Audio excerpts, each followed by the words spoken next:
win this game. So I think just those guys stepping up just allowed us to just put more on each other. Does it make it easier? I'm curious because Kenny brings up stuff in press conferences. He might even tell you guys things that he needs to get better at, right? Does that make it easier from a player standpoint, to actually do so for yourself? Yeah. In meetings all the time, he always accepts his downfalls in the game or in practice or what he needs to do better.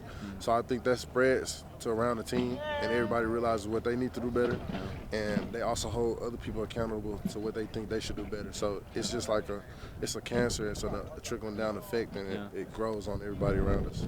Is that something that you would expect from a coach? I'm curious. You're a freshman coming in here. What were your expectations, and is that aligned with what you're? It's aligned with what he's told me before I came, and what he's held, like the accountability he's held me to, and what he expects from me. So I mean, he expects that from the older guys, the freshmen. He expects it from everybody. So we all hold that same standard to everybody around the locker room. Is there anything specifically that stood out in terms of like you can think to and be like, okay, that is the turning point for us moving forward? Because obviously they have the rest of this season, but you're going to be here presumably for a couple more seasons. So how does that allow you to have some confidence into how the future looks? I mean, it shows that he doesn't hold. I mean, it shows that he doesn't accept just mediocrity. He expects everybody to be the best. He expects everybody to give their all, and it gives me confidence for the next couple of years that he'll expect me to be better and push me to be better and push this team to be better. So it just gives me a little confidence to show that this program is going in the right direction. Is there comfort to that? Someone because obviously you want to hold yourself accountable, right? But sometimes it's difficult to do that consistently, right? Does it help that you have a head coach who's going to be very relentless in that respect?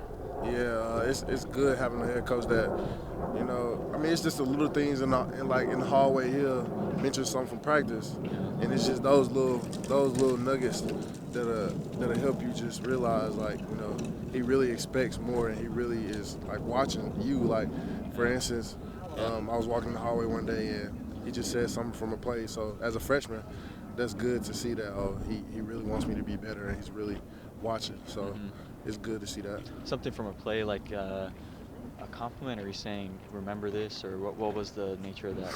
Oh, no, it was a mistake. It was a mistake. Okay, cool. It was like, I think it was on Pass Pro, and it was about getting my eyes around. I think I missed the block completely, and he just mentioned like, get your eyes around, or we need you to get that block.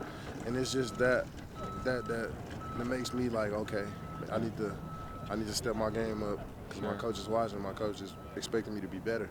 And he knows we can do better, we can be better. So it's just that little piece that gives me confidence that he'll push me to be the best I can be. Does that catch you off guard at all? It's a certain dedication to, like, obviously on the field he's going to be in that mode, but even off the field. That was crazy.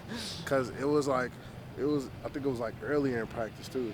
And it's like he really watches and he really studies the game and he really breaks down everything because he believes in what he's telling us to do. So it's a confidence in that, just knowing that he watches and he's going to be on my good side, helping me get better. Sure. Earlier in practice isn't like very early on, so like how did he remember that sort of thing? Yeah.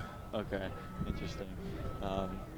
Another thing is he's talked about the wins. The wins don't matter basically this season. They're nice, but it's part of this process that he's trying to build the program to. I'm curious, is it easy to cling on to that sort of thing? Because obviously the wins feel good, losses don't, right? But how have you been able to stay in line with that mindset? I mean, it's the mindset of just getting better every day and just pushing yourself to what you can do and being on your P's and Q's and being the best version of you. So, I mean, of course the wins feel good, but we just want to keep getting better. And if we all keep getting better, the wins are going to happen regardless. So I think he knows that, and he preaches that, I know, to a lot of guys around the locker room, that if we all just be the best versions of ourselves and push ourselves, and then once we do everything we know we can do, push others around us, the wins will equate. So I think he knows that, and I think that's the message he wants to bring into the future and building this program. So.